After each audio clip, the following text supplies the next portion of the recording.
My parents always made it obvious who their favorite was. From the smallest things to the biggest moments, Claire got the spotlight. If she accused me of something, the accusation stuck.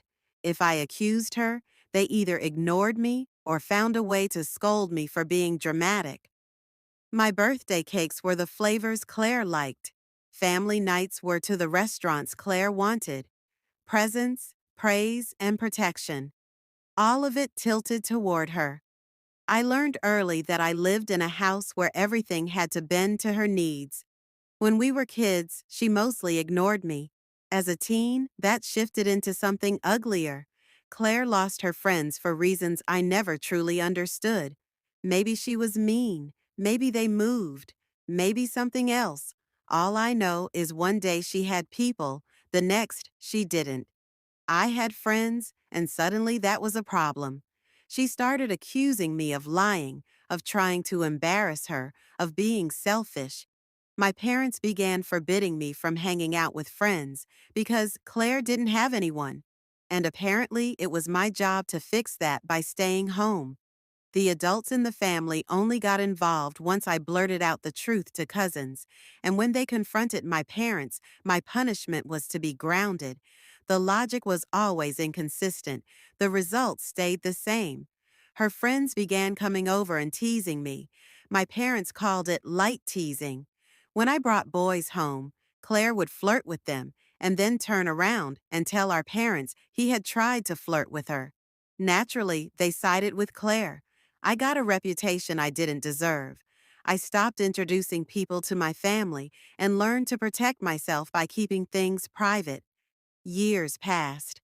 Claire graduated and, despite mediocre grades, my parents made a big deal about paying for her college. When it came to my education, they said they couldn't afford it. They told me to work, to save, to consider loans. The message was simple. Claire's education came first. I didn't yell. I didn't beg. Instead, I did what I'd learned to do. I quietly prepared for myself. I studied harder and applied for scholarships. I worked part-time jobs.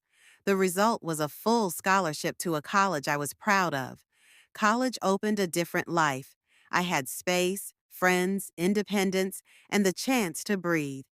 Claire dropped out and moved back home, buoyed by my mother getting her a job at the same company. Nothing changed at home. Claire still got privileges, still came and went, still used every chance to make my life difficult. But at college, I met Ethan. He was everything I wasn't. Bold, protective, quick-witted. He didn't let people walk over him or over me. I like that about him more than I can say. When we got engaged, our plan was simple, a modest wedding and a honeymoon that actually felt like a honeymoon. We planned to have the ceremony near my hometown because many of my family lived there, and it would be easier for everyone. We told my parents, because of course they wanted to be involved. Of course they wanted to meet him. Ethan went to meet them alone because I was nervous. He came back triumphant. He had gone to their house prepared. He even had a small recorder in his pocket because he suspected Claire might try something. Instead of the flirting he expected, they sat him down and dropped a bomb. They were willing to help pay for the wedding, but only if Claire got to walk down the aisle first, in a wedding dress, on my venue, with photos and cake and everything. I felt like the floor fell out from under me. My parents tried to frame it as a tradition. It's not right to marry before your younger sister. As if that was normal. Ethan, to his credit, didn't explode. He came home, told me what they wanted, and then sat there smiling like a guy with a plan. He suggested pretending to cooperate. He said he would act like he accepted the condition, that he would even argue my side a little, so Claire felt like she'd won. All the while, he wanted me to trust him. We talked strategy late into the night and landed on something we both liked. We would let them believe they were manipulating us, and we would use it to our advantage. For months, we played along. Communication was mostly face-to-face with my parents because Ethan insisted nothing about Claire's demand should be left in writing. That way they couldn't produce proof later. He leaned into the idea that I was controlling and insecure, which made them drop their guard. We let them have input in small things and then made it look like we compromised. When the menu came up, we pretended to accept a modest option, and Claire cried to my parents that she deserved the best. My parents, predictably, agreed to pay for the upgraded package. The same scheme played out with the florist, the photographer, and the decorations. Each time, Claire would demand extravagance. My parents would insist on giving it to her, and we would reluctantly accept, while Ethan quietly ensured the most expensive option was chosen. We also set the stage for the big moment.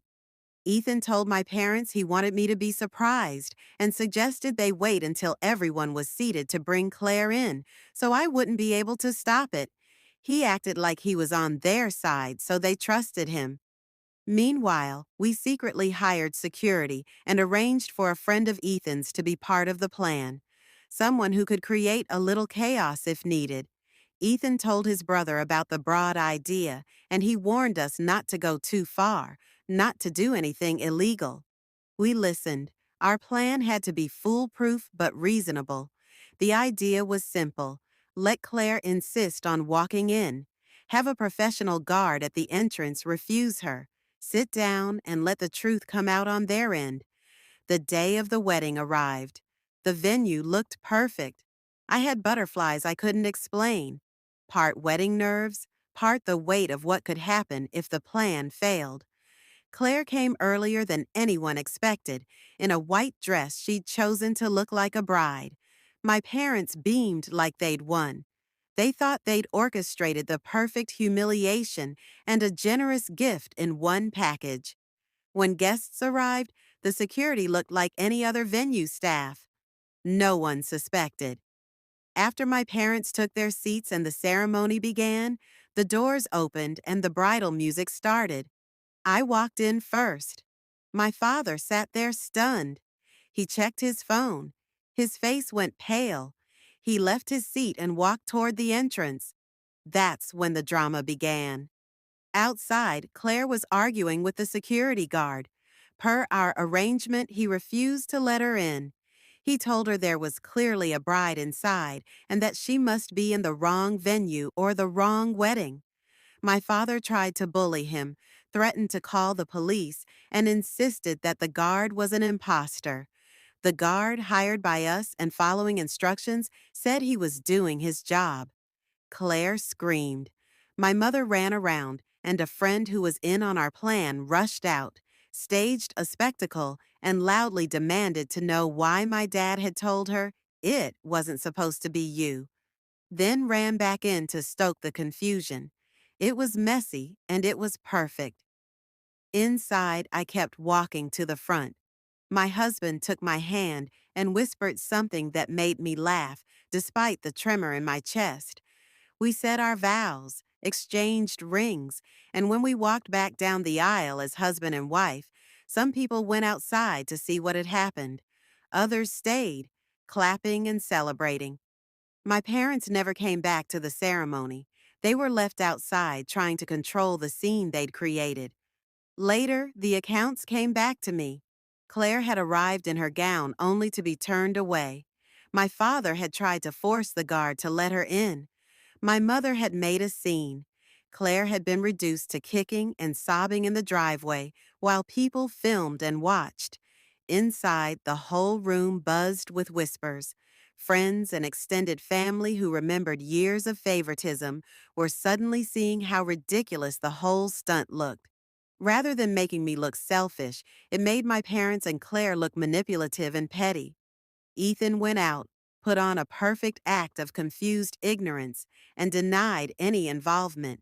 He asked for proof, and of course there was none. We had deliberately avoided any written agreement and never texted the plan. My parents had nothing to show because he had done all the talking in person. They complained, accused him of betrayal, and demanded he admit to the scheme. He calmly told them he had never agreed to any such thing. He even threatened legal action for harassment. Without proof, people looked at them skeptically. The video clips leaked by relatives were incomplete and only showed snippets of Claire sobbing and someone refusing to let her in. The narrative everyone quickly accepted was, they tried to pull a stunt, and it backfired. We celebrated the rest of the night. People who had once assumed I was the problem were now treating me like the bride I was, with kindness, excitement, and congratulations. Guests sided with the person who'd just been publicly humiliated by their own family, and many quietly reached out to say they'd noticed the uneven treatment for years. My parents, who had always been loud voices in family gatherings, were reduced to explaining themselves to relatives who were suddenly no longer inclined to believe them. After the wedding, Claire sent me a string of unhinged messages blaming me and calling my husband names. Ethan grabbed screenshots and posted a record of harassment to the extended family group chat, along with his calm, composed requests that the family stop harassing us. He wrote that we were on our honeymoon and that this behavior needed to stop. The screenshots and the context made a lot of relatives take our side, and for the first time in a long while, my parents were isolated. They got angry, called, pleaded, even tried to send money for the honeymoon, but we politely refused.